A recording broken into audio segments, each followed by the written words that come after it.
You may have heard some version of this quote that at the end of a person's life, you never hear them wishing that they had worked more, harder, or had acquired more, or had achieved more. But what you do hear so often is regret about friendships or relationships, or gratitude for those relationships that were most valuable. They pull people close to them. And you think about the people that you pull close to yourself at the end of your life. Those are the people that are most valuable.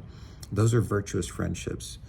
One of my friends, Dr. Paul Waddell, up in Wisconsin, he has devoted his academic career to researching friendship.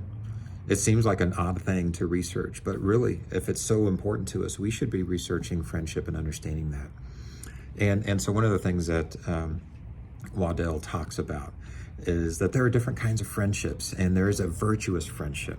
That's the highest form. It's where friends are committed to the good of each other. They help one another grow, not just grow in stuff, but to grow in moral character. So friendship becomes this space where our character grows, where our flourishing happens.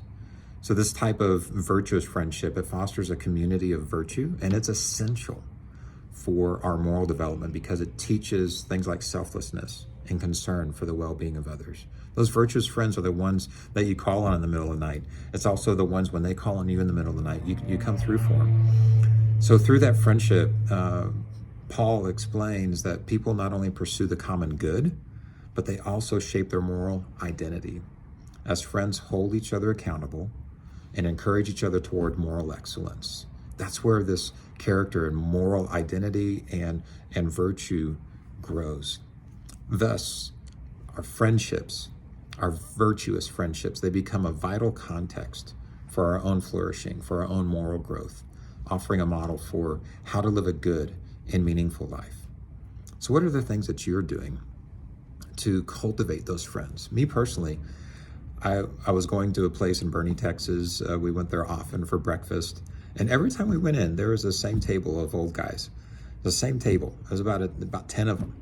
And they were there every time that we went in. They must have been there every day, but I know they weren't there every day. But it made me start wondering, am I going to have a table of old guys? And I kind of would like it.